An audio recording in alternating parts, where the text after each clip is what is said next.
এখনকার মার্কেট সাইজটা বলতে চাই, ধরেন আজকে সিনেমা হল তো আপনারা সবাই জানেন যেটি থেকে শুরু হয়েছে, যেখান থেকে ল্যান্ডিং হয়েছে, যে এই ক্রিয়েটিভ মিডিয়া। আমি টোটালি আসলে ফিকশন বা নন ফিকশন এই জায়গায় আসলে আমি কথা বলবো আজকে। তো যখন আপনার সিনেমা হল আসছে তখন দেখেন বাংলাদেশে ছিল কত 5-7 কোটি মানুষ। তখন কিন্তু এক সময় মানে আমরা জানি যে 1200 সিনেমা হল ছিল। তখন বিনোদনের আর কোনো উপায় ছিল না, সিনেমা হলে গিয়ে আপনাকে আসলে দেখতে হতো। স্যাররা অনেক ভালো বলতে পারবেন। এবং আমার খেয়াল আছে যে আমার ছোটোবেলায় যে সিনেমা হলগুলি মনে হইতো যে মানে it's the best place at least in Dhaka city. হ্যাঁ, যে এত সুন্দর জায়গা, এবং মনে করেন 3 ঘন্টা আমাকে বা 4 ঘন্টা আমাকে এঙ্গেজ করে রাখছে, মাঝখানে একটা বিরতি আছে, চিপস খাচ্ছি, ক্রাশ বা বিভিন্ন ধরনের জিনিসপত্র খাচ্ছি। তো এবং খুবই সমাগম ছিল, বিকজ দেওয়ার মানে আরও কোনো জায়গা ছিল না। হ্যাঁ, টিভি ছিল, কিন্তু টিভিটা বিটিভি ছাড়া আর তো কোনো আসলে আপনার কলেজ স্যাটেলাইট বা এটা আসে নাই। তো আস্তে আস্তে হচ্ছে কি যে মানে টেকনোলজি দেখেন, ভিএচএস আসলো, আমরা আস্তে আস্তে মানে বিদেশি ছবি দেখা শুরু করলাম, বিশেষ করে বলিউড বা হিন্দি ছবি।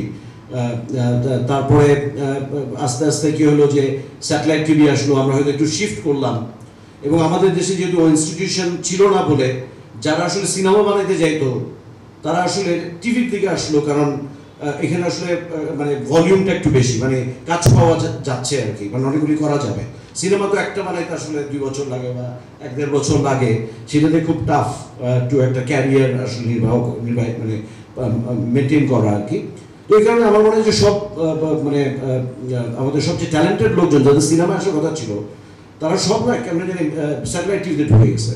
আমার বাংলাদেশে মনে হচ্ছে 2টা সুপারস্টার আছে বাংলাদেশে, একটা হচ্ছে সাকিব খান ডেফিনেটলি, আর একটা হচ্ছে অমি উইথ হিজ টিম।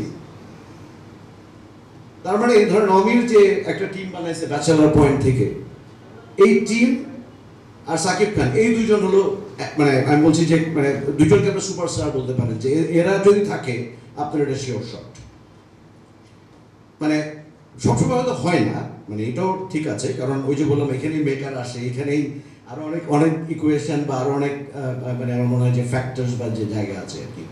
তো আমি আপনাদেরকে যেটা আসলে বলতে চাচ্ছি যে আপনি যদি আপনার এনগেজমেন্ট বাড়াইতে চান, ফার্স্টে যেটা করেন সেটা হচ্ছে মেজারমেন্টটাকে আন্ডারস্ট্যান্ড করেন, যে একটা কন্টেন্ট আপনি দিলেন কেন এটা কাজ করলো বা কেন কাজ করলো না, কম্পেয়ার করবেন কিছুর সাথে। আরেকটা যে কন্টেন্ট আছে যে আপনি দেখবেন যে এটার মধ্যে বেশি ডিরেক্ট মেসেজ পাইছি, এটার মধ্যে বেশি কমেন্ট পাইছি, এটার মধ্যে আমি কম পাইছি, ওইটার মধ্যে দেখবেন যে বেশি ওয়াচ টাইম দেখছে, একটা ভিউ হয়েছে বেশি কিন্তু এভারেজ ওয়াচ টাইম বেশি হয়েছে।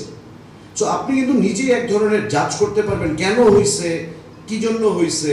একটু ভাবলে আমার মনে হয় যে এটা খুব রকেট সায়েন্স না, এক ধরনের জায়গায় আপনি আসতে পারবেন, এবং যত বেশি আপনার এইগুলো একটু ভাববেন তত বেশি আপনি আসলে আমার কাছে মনে হয়